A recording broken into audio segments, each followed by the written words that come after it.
Amen.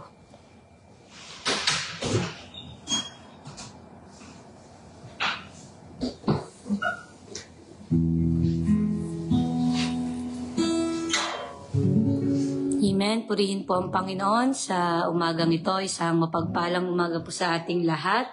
Salamat sa Diyos. At ang ating pong morning devotion ngayon ay magmumula po sa Door of Faith, Chunan, dito po sa lugarin ng Taiwan.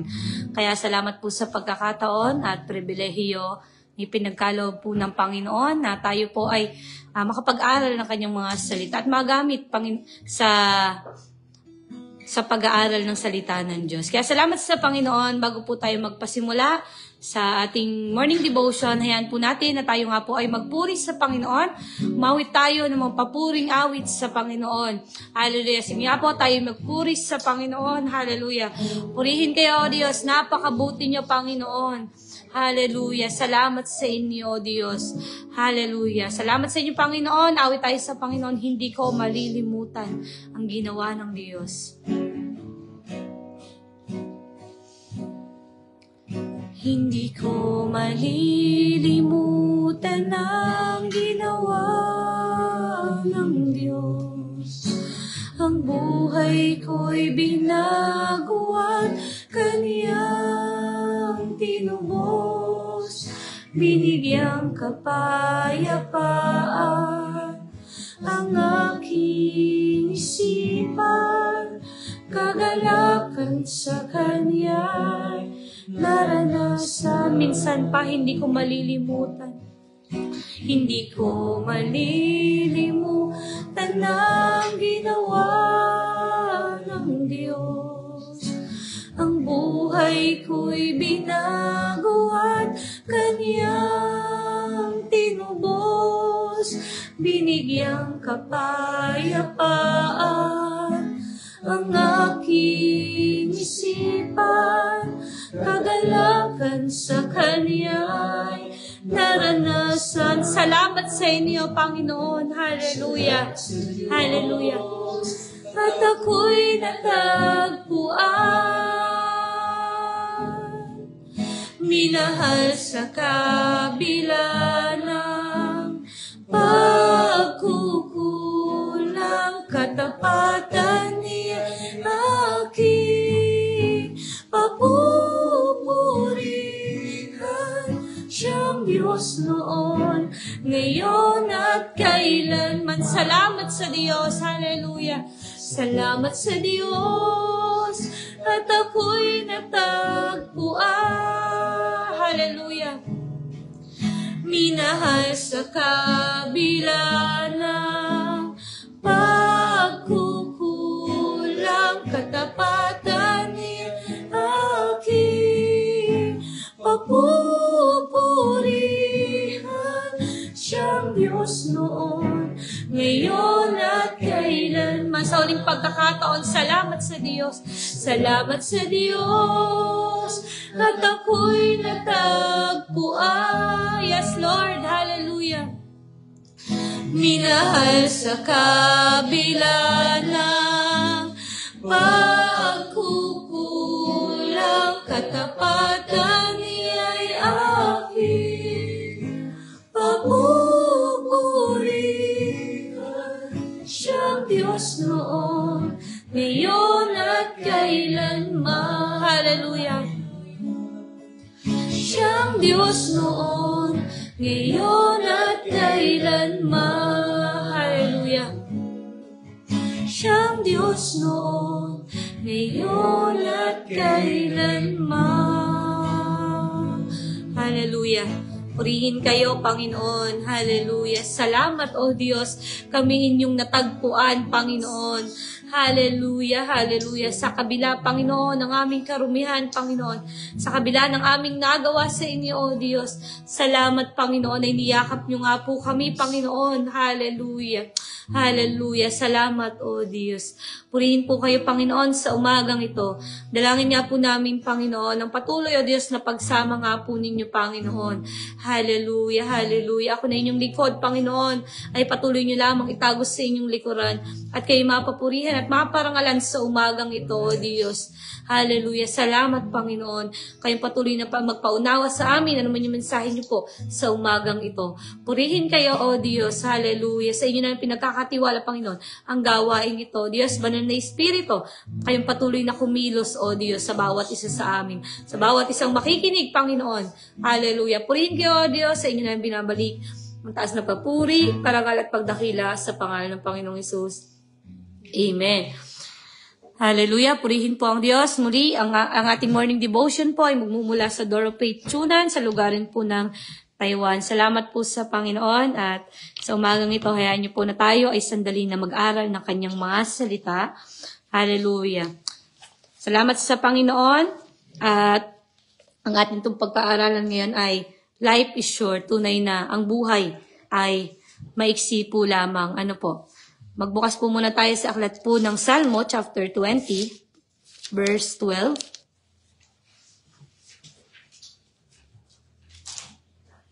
Amen. Inuulit ko po sa aklat po ng Salmo chapter 20, verse 12. Amen. Kung nasumpungan na po ng bawat isa, sinasabi po dito na ipaunawa niyo sa amin na ang buhay namin ay maiksi lang upang matuto kaming mamuhay ng may karunungan. Minsan pa, sinasabi po dito, ipaunawa niyo sa amin na ang buhay namin ay maiksi lang upang matuto kaming mamuhay ng may karunungan. Amen. Salamat po sa Panginoon. Salamat sa Diyos. Tunay na ang buhay po natin ay maiksi po lamang. Ano po? Ngayong araw po, ito po yung araw na huling araw po ng taon ng 2023. Ano po? Parang kailan lang iniisip po natin kung paano po natin sisimulan, ano nga ba yung mangyayari sa taong 2023. Pero purihin ang Panginoon dahil eto umabot na tayo sa huling araw. At bukas, mga kapatid, ay panibago na naman na taon. Kung mapapansin po natin, napakabilis na. Napakabilis na yung takbo ng panahon, napakabilis ng oras. Di po ba? Biglang bukas, 2024 na agad. Sinasabi nga dito sa Salmo chapter 90 verse 4. Sinasabi dito na, ang 1,000 taon sa amin ay parang isang araw lang na lumipas sa inyo o parang ilang oras lang na gabi. Amen. Napakabilis. Yung 1,000 taon sa atin is isang araw lang sa Panginoon, dun sa langit na bayan. Ano po? Ganun kabilis yung akala natin minsan, yung 20 years ay napakatagal na. Pero sa Panginoon, napakaiksi po nun, mga kapatid. Amen. Makikita natin dito na 1 taon sa atin ay isang araw lang talaga sa Panginoon. Kung paano kabilis lumipas ang panahon, mga kapatid, ganun din kaiksi yung buhay po ng tao. Ganun lang din po kaiksi yung buhay ng tao kung gaano kabilis lumilipas ang panahon. Hallelujah. Habang tayo ay tumatanda, habang lumilipas ang panahon, ang buhay po ng tao ay paiksi lamang, mga kapatid. Sabi dito, our life is like a shadow. Sabi sa Job chapter 8 verse 9.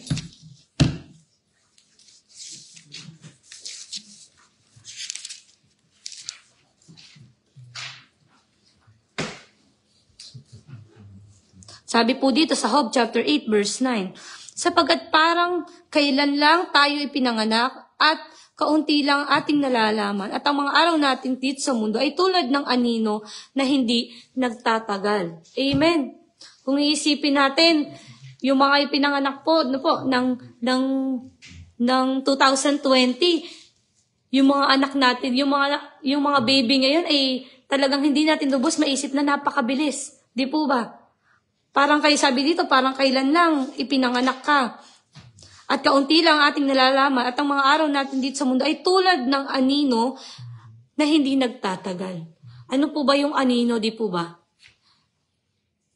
Nawawala po yun. Kapag kunwari tayo ay nasa ilaw. Pag pinatay natin ilaw, yung anino natin nawawala, di po ba?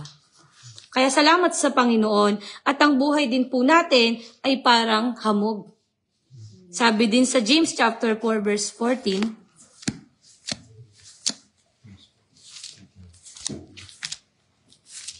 Santiago chapter 4 verse 14.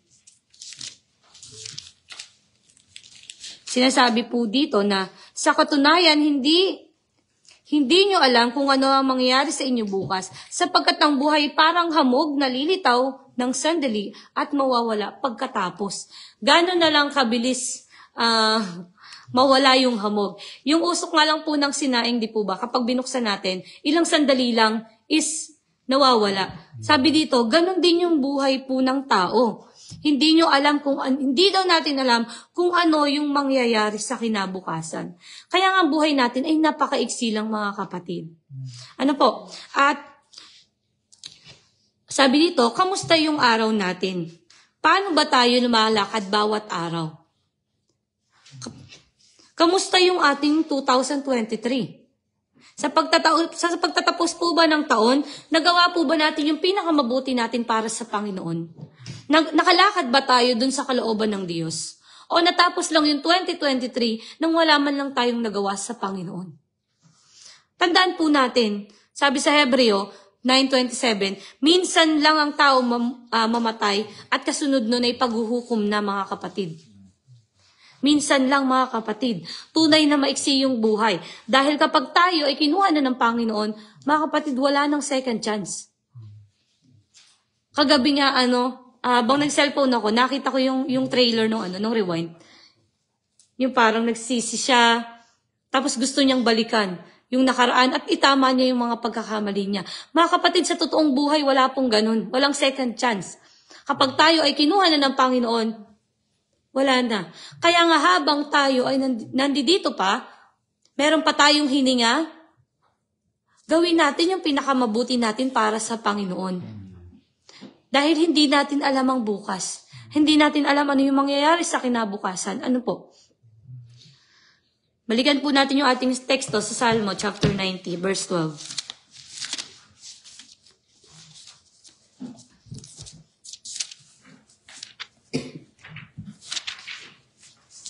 Ang sabi po natin sa teksto natin, panawan niyo sa amin na ang buhay namin na maiksi lang upang matuto kaming mamuhay ng may karunungan. Napakahalaga, mga kapatid, na ang tao ay mayroong karunungan na nagmumula sa Panginoon. Kapag kasi naunawaan talaga natin ang buhay ay maiksi lang, makakatulong yun para mas magamit natin yung panahon natin, yung oras natin, ng may karunungan.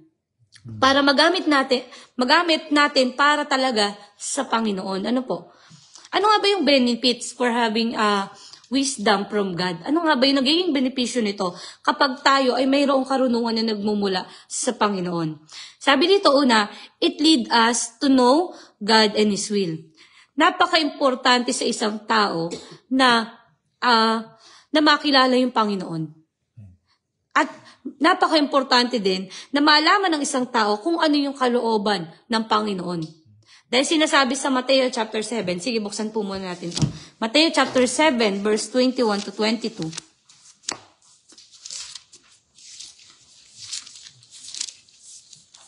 Mateo chapter 7 verse 21 to 22, sinasabi po dito, marami ang tumatawag sa akin ng Panginoon, pero hindi ito nangangahulugan na makakapasok sila sa kaharian ng langit.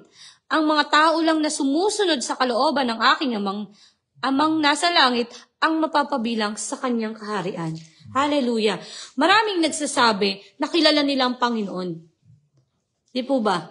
Sabi ko nga, yung wisdom na nagmumula sa Panginoon, it lead us na makilala yung Diyos at ang kanyang kalooban. Hindi po natatapos yung pagkilala lang sa Panginoon. Kundi malaman natin kung ano yung kalooban ng Panginoon. Dahil sinasabi dito sa Mateo, marami yung tumatawag ng Panginoon, Panginoon.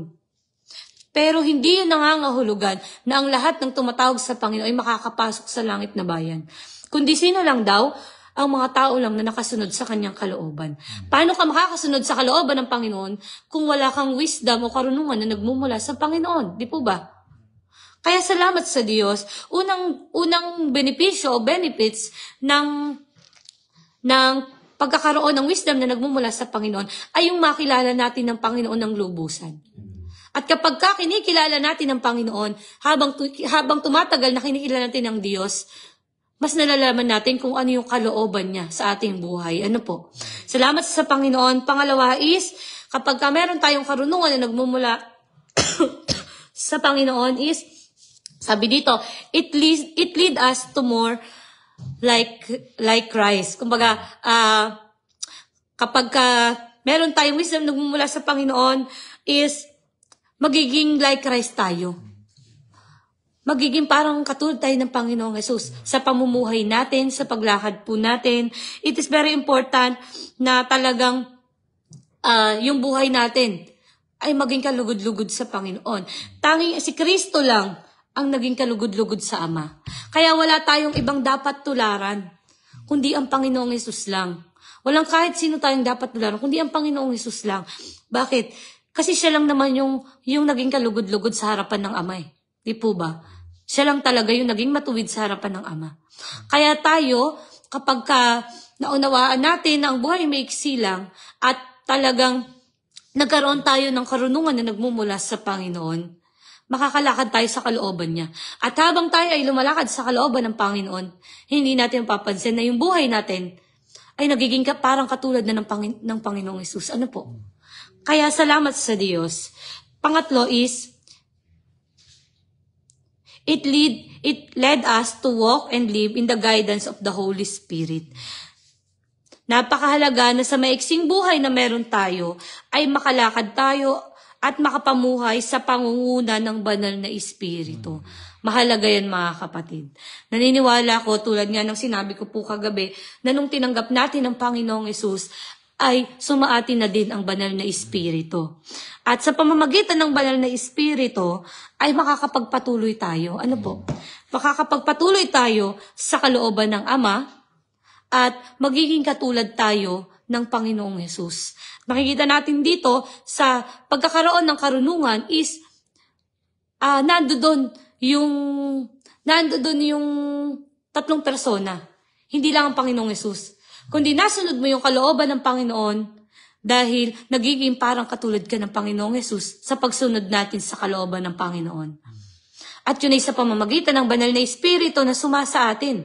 Siya yung tumutulong sa atin para lagi nating magawa yung kalooban ng Panginoon.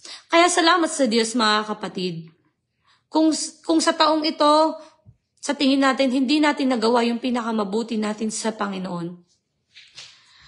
Hindi natin nagawa yung dapat na kalooban ng Panginoon. Hindi na natin mababalik eh. Kumbaga sabi niya, hindi na mare-rewind. Hindi natin maibabalik yung nakaraan, yung buhay natin. Pero habang nandito tayo sa mundong ito, meron pa tayong chance. Hindi man natin maibalik, hindi natin mababawi o yung mga nagawa natin dati. Pero pwede tayong gumawa ng mga panibagong bagay sa Panginoon. Kumbaga sa pagpasok ng 2024 ay talagang tulungan tayo ng Diyos na magawa natin, na makalakad tayo sa kalooban ng Panginoon. Ano po? Kaya salamat sa Diyos. Tunay na ang buhay natin ay maiksi lamang mga kapatid. At walang makapagsasabi. Hindi natin pwedeng sabihin na bata pa ako. Marami pa akong panahon para makapaglingkod sa Diyos. Ano na lang, ano pa naman ako ngayon? Kung tayo po ay estudyante pa lang, for example, ano pa lang ako, 16 years old pa lang naman ako eh. Gusto ko pang i-enjoy yung buhay ko. Excuse me. Gusto ko pang i-enjoy yung buhay ko. Gusto ko pang i-enjoy yung kabataan ko. Tsaka na lang ako maglilingkod sa Panginoon kasi mahaba pa yung panahon. Mga kapatid, hindi natin masasabi. Hindi natin masasabi kung hanggang saan na lang yung buhay ng isang tao. Tanging ang Diyos lang ang makapagsasabi kung kailan ka kukunin, di po ba? Dahil yung buhay po natin ay mayroon ng nakatakda dyan. At tanging ang Diyos lang yung nakakaalam ng bagay na yun. Kaya nga, mas mainam na habang tayo ay nabubuhay, is gawin talaga natin yung pinakamabuti natin sa Panginoon. Dahil talagang hindi natin alam. Meron nga, di po ba, na talagang sa ganitong edad, kinuha na ng Panginoon. Kaya wala tayong may pagmamalaki sa Diyos. Wala tayong may dadahil sa Panginoon na bata pa ako dahil anytime mga kapatid, pwede tayong kunin ng Panginoon.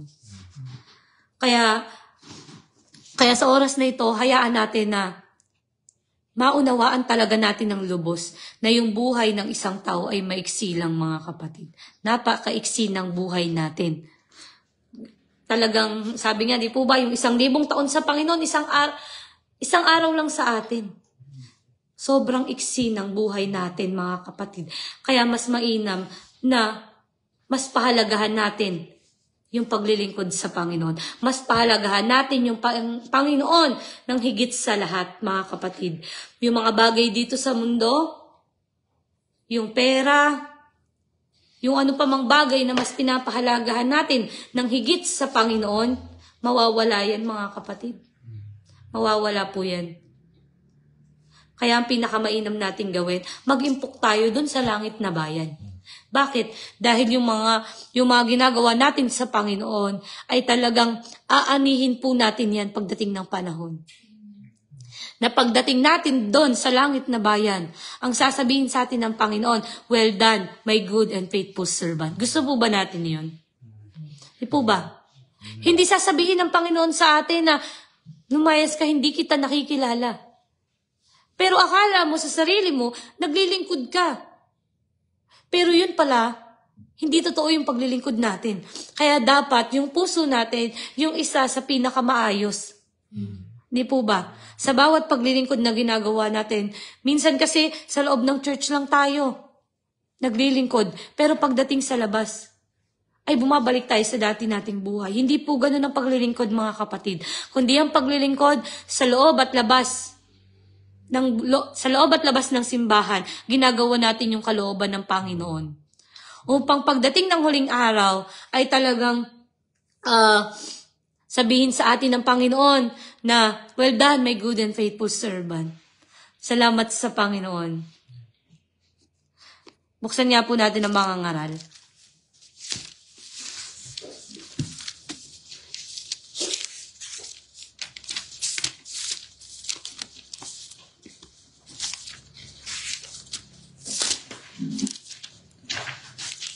Mga ngaral, chapter 12.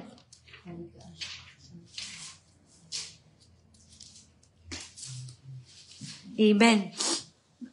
Mga ngaral, chapter 12, verse 13 to 14. Ito ating gawing huling verse. Sabi po dito,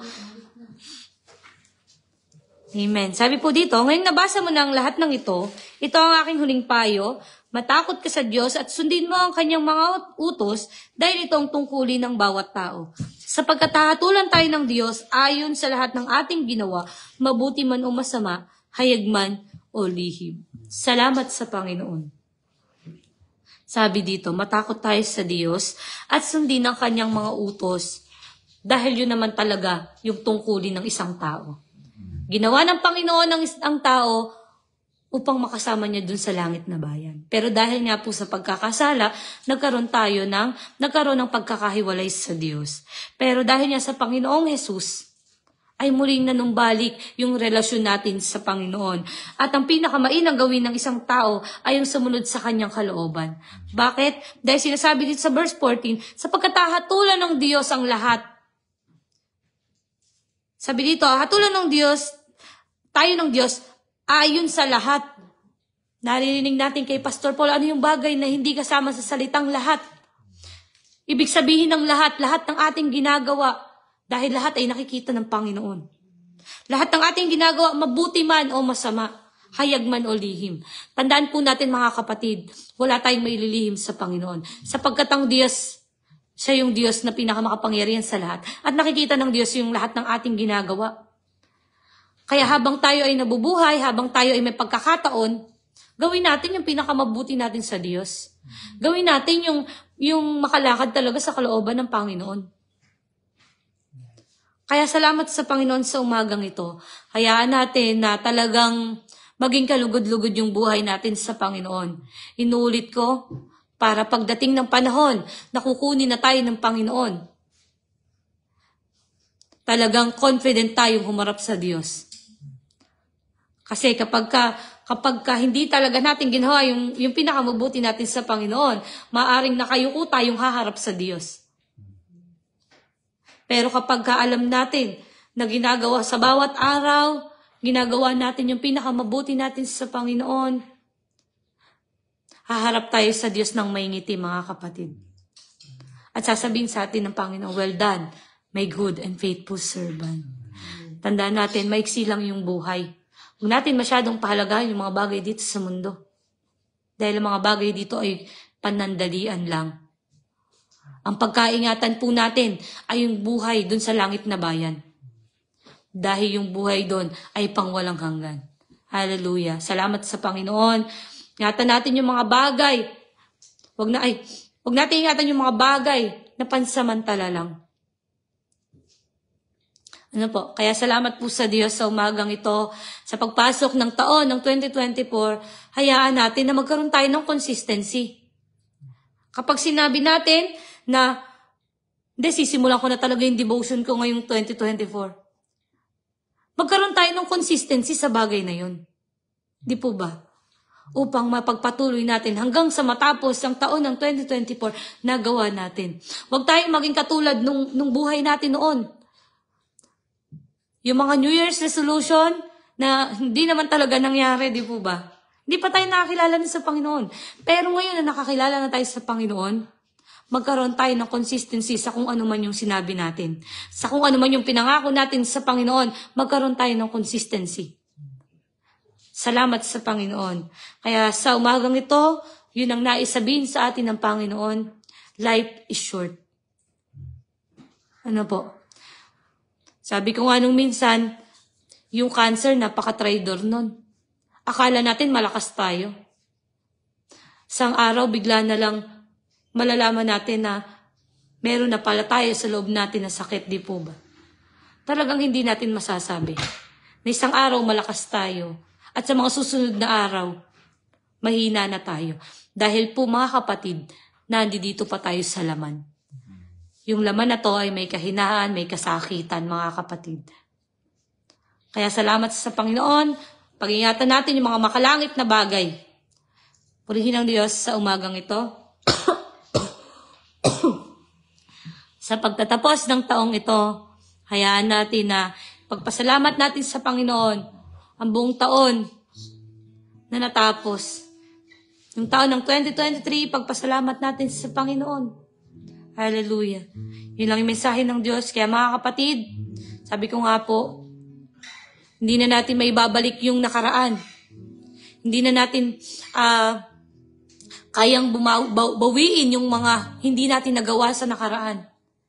Pero pwede tayong gumawa ng panibagong bagay sa Panginoon. Hallelujah. Kaya salamat sa Diyos sa umagang ito. Tayo nga po ay pumikit. Hallelujah. Hallelujah. Purihin kayo, O Diyos, sa umagang ito. Salamat, Panginoon. Tunay nga, O Diyos, na ang buhay namin ay maiksi lamang. Hallelujah. Wala kaming may pagmamalaki sa inyo, Panginoon. Dahil ultimo yung buhay namin, kayo yung nakakaalam kung hanggang kailan, Panginoon. Salamat, O Diyos. Dalangin ko sa umagang ito, bigyan niyo kami ng totoong karunungan na nagmumula sa inyo upang maunawaan namin, upang mapahalagahan namin, Panginoon, yung bawat oras, yung bawat panahon, yung bawat buhay namin dito sa mundong ito, O Diyos, ay pahalagahan namin yung paglilingkod sa inyo. Hallelujah. Hallelujah. Pakalakad talaga kami ayon sa kalooban ninyo. Kaya salamat sa inyo, Panginoon. Hallelujah. Sa umagang ito, patuloy na ipinagpapasalamat ko, O Diyos, itong pag-aaral ng salita ng Diyos. Hallelujah. Na talagang nagamit, Panginoon, ng ilang taon, O Diyos. Hallelujah. Ilang mensahe na, Panginoon. Ilang tao na, Panginoon, yung naabot, Panginoon, ng programang ito, O Diyos. Kaya dalangin namin, Panginoon, na patuloy, O Diyos, sa pamamagitan ng programang ito ay marami pa, O Diyos, na maabot, Panginoon, ng mga kababayan namin, mga kapatid namin sa Panginoon na hindi pa, Panginoon, nakakilala sa inyo. Kaya purihin kayo, O Diyos. Hallelujah. Salamat, Panginoon. Patuloy na sa pagpasok, Panginoon, at sa pagtatapos ng taon ito, O Diyos, ay lagi kaming makahakbang na Panginoon sa kalooban po ninyo. Lagi naming masunod, Panginoon, yung nais nyo sa buhay namin. Hindi yung kalooban namin yung masunod, bagkus yung kalooban nyo yung masunod sa aming buhay. Kaya salamat, Panginoon, sa inyo namin pinagkakatiwala ang buong araw na ito, Panginoon. Hallelujah. Natest namin sa inyo, Lord God, yung mga gawain sa linggong ito, Panginoon. Hallelujah. Kayo maparangalan, kayo mapapurihan, Panginoon. Hallelujah. Salamat, O Diyos. Tunay na napakabuti niyo, Panginoon. Salamat sa buhay, Panginoon, na ibinigay po ninyo, O Diyos. At salamat, Panginoon, dahil hindi lang to basta buhay, Panginoon, kundi meron na kaming buhay, Panginoon, na naglilingkod sa inyo. At buhay, Panginoon, buhay kami, Panginoon, sa harapan ninyo. Hallelujah. Salamat, Panginoon, nakilala namin kayo. Salamat, O Diyos. Purihin kayo, Panginoon, sa umagang ito. Sa inyo namin pinagkakatiwala ang lahat ng bagay. Sa pangalan ng Ama, ng Anak, at ng Banal na Espiritu. Amen. Purihin po ang Diyos. At napakilala ko po sa inyo ang Dorope Tunan. Ayan po. Bati ka, Jers. Batiin mo si Mingay. Ayan po si Kuya Raul na taga Batangas, si Brother Bert, si Kuya Oni, ayan, si Ate Camille. Ayan, Happy New Year! Happy New Year po sa ating lahat. Purihin po ang Panginoon. God bless po. Again, Happy New Year po mula po sa Dorope Tunan. God bless.